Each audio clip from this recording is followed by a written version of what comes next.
So just to recap the ideas that we talked about at the end of the hour yesterday, the idea here is that different samples that we could potentially take are going to give me different estimates of what the population parameter actually is. So different samples would give me different results and different estimates. If I pulled a group of 100 people and asked them a question about a certain thing, and then I took a different group of 100 people, that different group of 100 might give me a different estimate than the original group of 100 that I asked. That's the idea of sampling variability. It doesn't mean that there's anything wrong with my method or any bias. It just means that if I ask a different group of 100, then I'm going to get a different result. And what we ended class yesterday with talking about is, let's imagine that I think about every single possible group of 100 that I could ask. Well, that would be a very long and tedious way to actually give me the estimate of what the population is, because I'm covering every single person that I could possibly want to cover. And I'm covering every single possible sample of 100 that I could take. And so that idea is called a sampling distribution. So the sampling distribution is the distribution taken by all possible samples of the same size from the population. So in practice, we would never be able to do this. But the idea that we want to think about is that whenever we take a sample, this sample is plucked out from a distribution of all the possible different samples that I could take. And each of those different samples could give me a different result. And we just happened to get the result that we got by taking the sample that we did. And so what we're going to talk about in this chapter is what that distribution of possible samples are going to look like.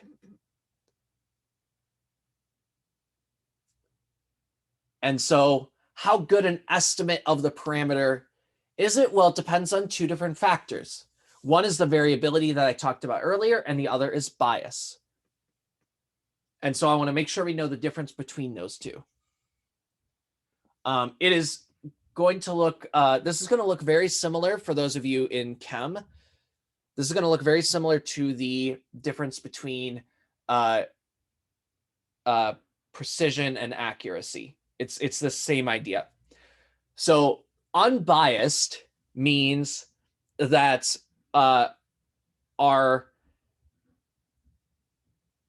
estimates on the whole center around what the actual value is, that we aren't consistently missing the mark somehow.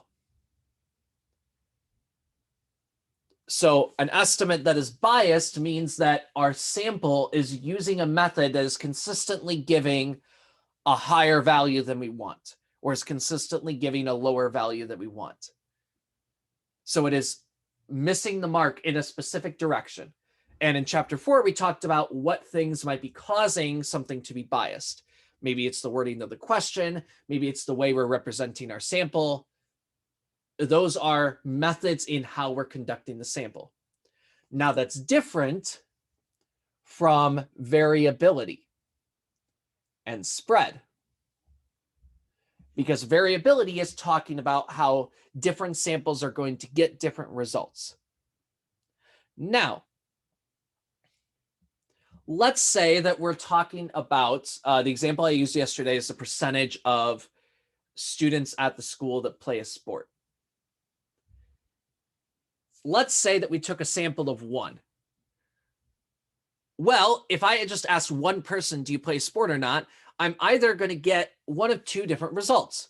I'm either going to get a 0% because they don't play a sport, or I'm going to get 100% because they do play a sport. If I up my sample to 2, so that's a very wide spread. I'm either going to get a value of 0 and 100, and there's not much in between. If I asked 2 people, now I have 3 different possibilities. Either have 0%, 50%, or 100%. If none of them play a sport, one of them plays a sport and the other doesn't, or they both play a sport. If I asked a group of 10, then I could still get 0 and 100%, but those values are, I'm not very likely to find a group of 10 where all of them play a sport or where none of them play a sport. That starts to get less likely that I get those extremely high or extremely low values. In fact, it's more likely that I start getting values that are close to the actual percentage. And the larger a group of a sample that I take, the closer I will get to the actual percentage. Right? If I sample a group of 100, now it's extremely unlikely that I have all 100 people playing a sport or none of the 100 people playing a sport. More likely, I'm going to get close to the actual percentage of people at the school that play a sport. And so as I take a larger sample, I'm going to get a lower variability, all the way up to, if I just ask, if I make my sample the entire population, I take a census, then I'm going to get exactly the percentage that I want, and I'm going to get no variability at all.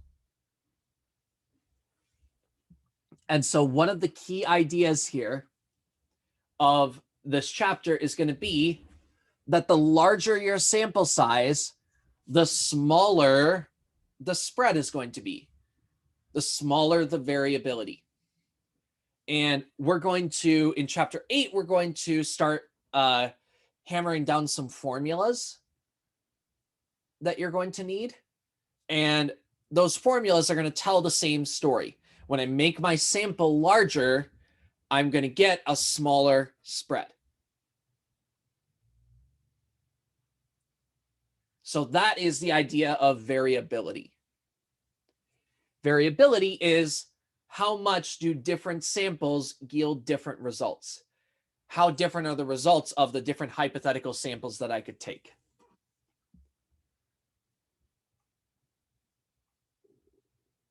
So here is here's a chart. Again, it's very much like the precision and accuracy idea that you talk about in science. So A talks about a high bias and low variability. So bias means that our aim is off in a consistent direction. Variability means that we have a large spread, a large scatter of results that are kind of all over the place. Repeated samples don't give very similar results. So of course, our most ideal scenario would be low bias and low variability. But let's talk about these two. So A shows high bias and low variability. Right? We don't have a lot of variability because they're all focusing in on the same spot on my dartboard. But the spot that that's focusing in on is missing the bullseye in a consistent direction. So our aim is biased in a specific way, but is not a lot of variability, not a lot of spread. B would be an example of low bias and high variability, because this time we're missing a lot and we're missing all over the place. So that's our high variability or high spread, but we're not consistently missing in a specific direction.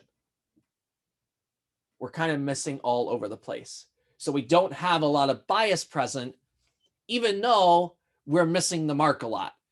We're not missing in a particular direction. Here's high bias and high variability. Now, not only are we all over the place, but we are consistently missing up and to the right. There's a particular direction that I can pinpoint that we're missing by. And of course, if we have low bias and low variability, then we are consistently being very close to the bullseye and not missing in a specific direction.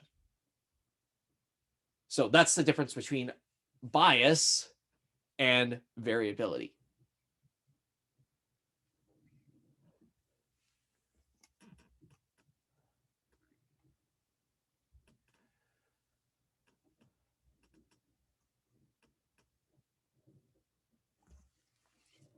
So again,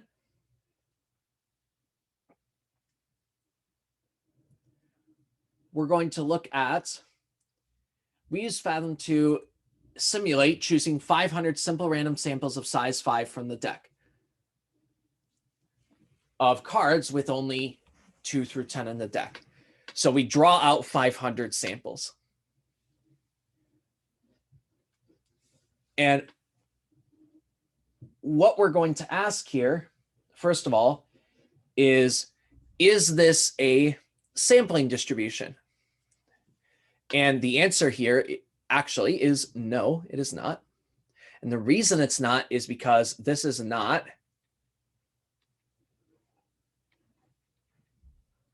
all possible samples of size 5. Right? We are not just counting up every single possible sample that we could get.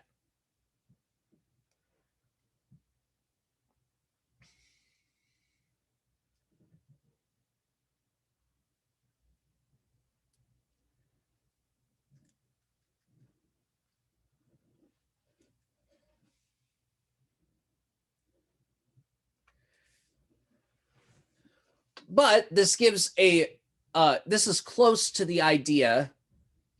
So maybe instead of saying no, I might say not quite. This is getting close to the idea of a sampling distribution, but is not quite a sampling distribution. So let's say that I pick 5 cards from the deck and I have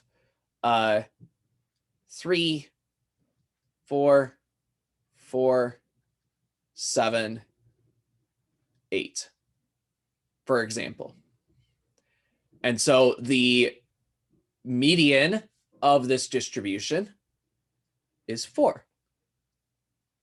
And so that sample gave me a median of 4. So we take that dot, we put it on the graph. And then we do that 500 times.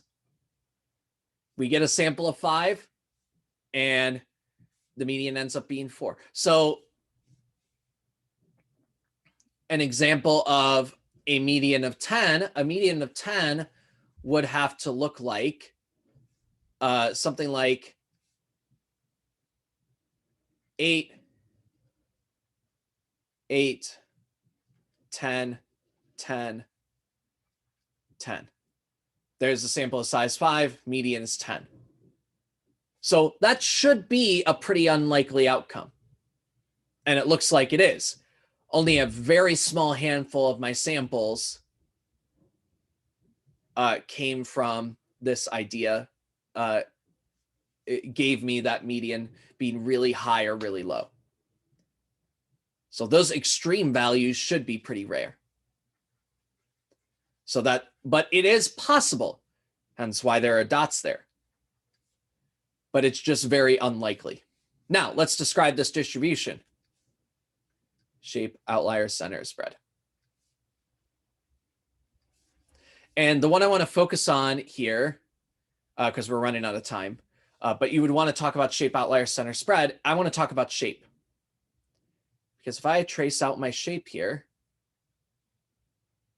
this starts to look a whole lot like a normal curve. So this is symmetric, definitely symmetric. Close to a normal distribution.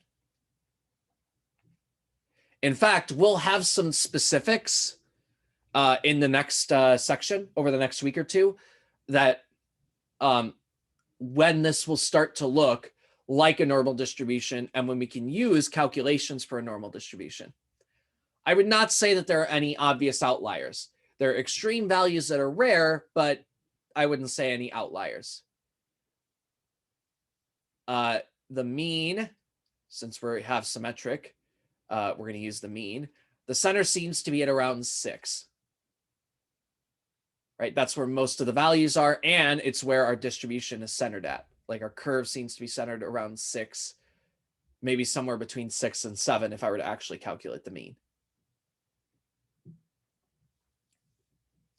But here's the key question that I'm going to start to think about.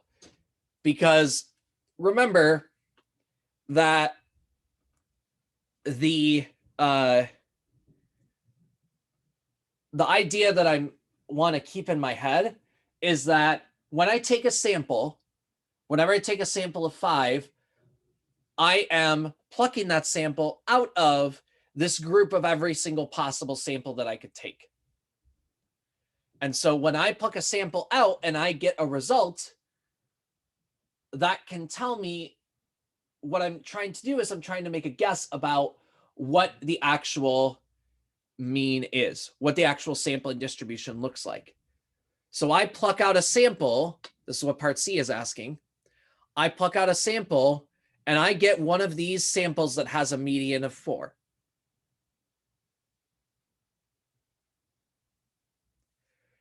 And so what I'm asking is, is this an unusual enough value to suggest that the deck is stacked in some way? And we'll start to ask these questions more when we talk about, especially when we get to chapter 9. But for now, the percentage of values that are that low, that are to the left of 4, at 4 or to the left of 4, is not large enough that I would say that it's very unlikely. No. There are plenty of samples.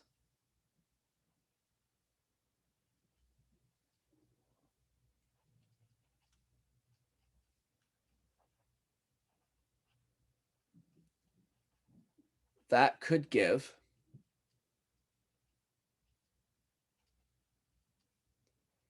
a median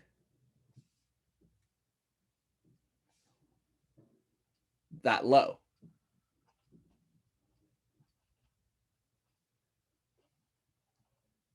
If we had some more specifics, we could actually calculate what the chances are. But I would say there are about 20 to 25% of the samples that gave me a median of 4. And so, something happening 20 to 25% of the time, that's not uncommon enough for me to like raise my eyebrow and suspect foul play.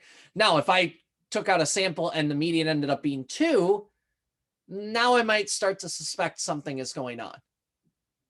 Now I might just start to suspect that something is happening with the deck. Does that mean it's impossible to get a median of 2? No. But it is unlikely enough that I might start raising eyebrows. So the main idea, all right, to give a broad overview of the big picture of what we're going to do for the next 2 months, right? For the next 2 months, chapter 7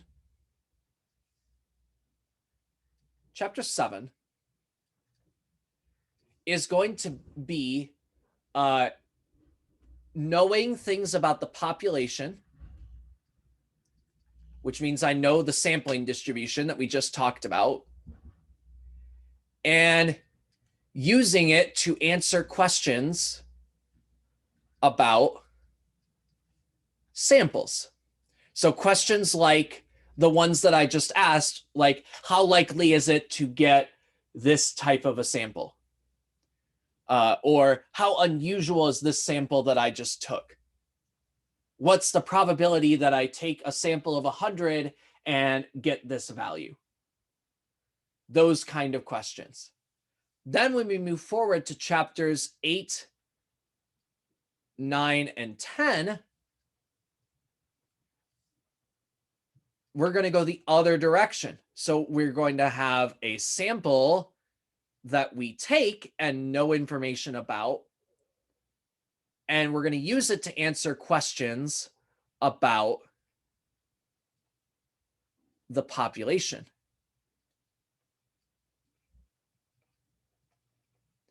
So instead of knowing what the distribution looks like and what the population looks like, we're going to take a sample, we're going to pluck out a sample from this distribution that we don't know yet, closing our eyes, not looking at the distribution, and using that to make a guess for what the distribution is going to look like.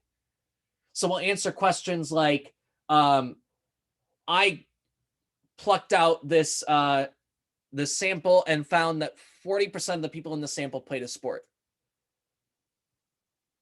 And I thought that half of the people played a sport. So is that sample enough to adjust what I actually think the percentage of students who play a sport is?